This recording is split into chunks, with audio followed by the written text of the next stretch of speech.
everybody, today I'm going to be doing another Teen Vogue review. I started off my last video with doing kind of like a run through of all the editions that I have. I started off collecting them, well, yeah, I technically do collect them. I started getting them in December 2009, which was the December-January edition, and had Dakota Fanning on the front.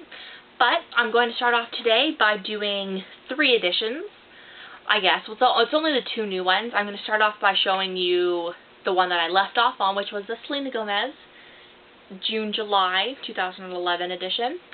And I'm not going to review this one because I've already went through it and talked to you guys about it. But before I show you my new ones, I do want to show you this one part of the magazine that I really like. And it is the educational section of the magazine.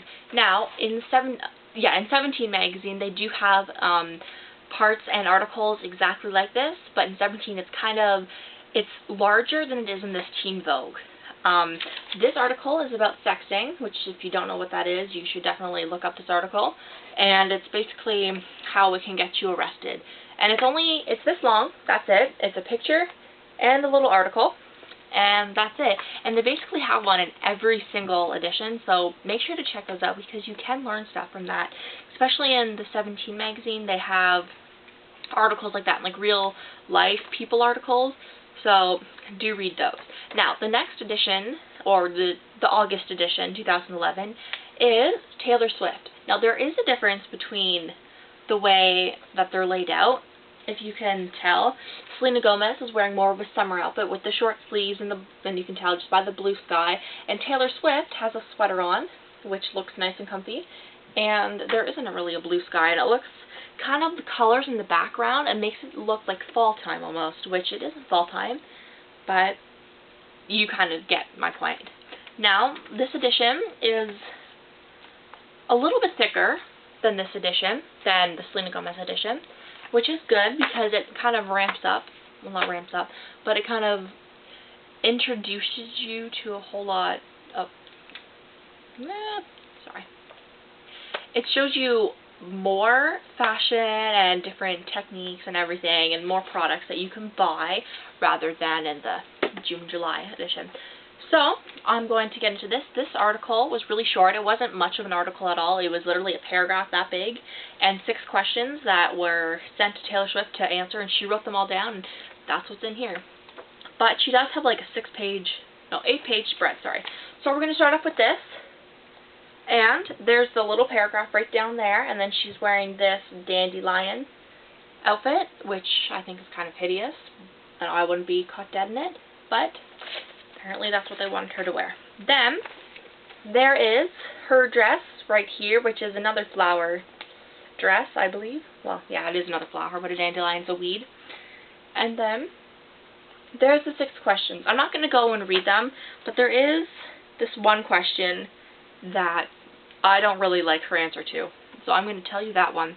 And the question is, what are your pop culture guilty pleasures? And like, some of her answers are okay, and I guess I could understand why she would put these, but the first 2 that she says, I don't support, I guess. So the first 2 are Teen Mom and 16 and Pregnant.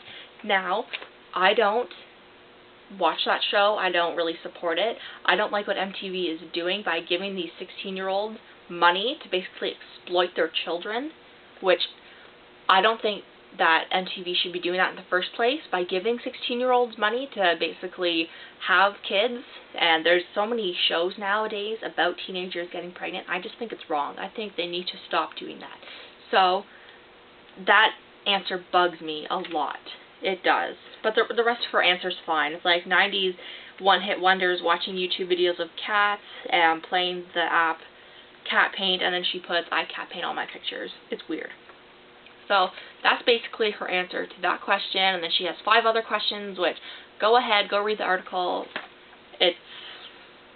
Some of her answers are interesting. So then she has another 2-page spread right here. And there's like there's like a little caption on it, but it's not an article. Really, it isn't. It's just her face and a couple of roses.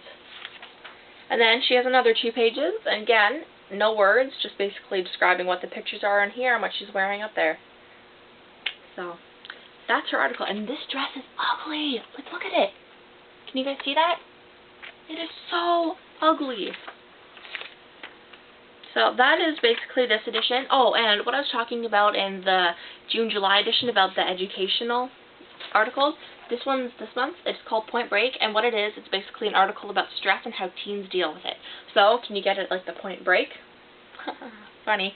And that's the article. So again, they're like little articles that you should read, and I read it, and it's really good. It's kind of inspirational, so go read it. Now, the newest edition, which is the September edition, which I find September editions are always the thickest. I don't know why they're the thickest. I should probably Google that. But this edition has Emma Stone on the cover, and I believe this one is still on stands right now, so go check that out. The new one should be out pretty soon. But, yeah. So, this is a new one. It has her on the cover. Her article is a whole lot shorter than Selena Gomez's and Taylor Swift's. It's 4 pages. So, this article, this entire magazine, it's only thicker because there's so many more ads in it. Like, here, I'm going to show you. Let me find a great example. Okay, I'm going to start here. So, you have the Glow ad, the Miss Dior ad, the Makeup Forever ad, the Sally Hansen nail art ad, and then another Sally Hansen ad, and then Jessica Simpson, and then 2 more pages of Jessica Simpson, and then another page of Jessica Simpson, and then an article. But then if you keep on going a little bit further, you have a Glamour app ad,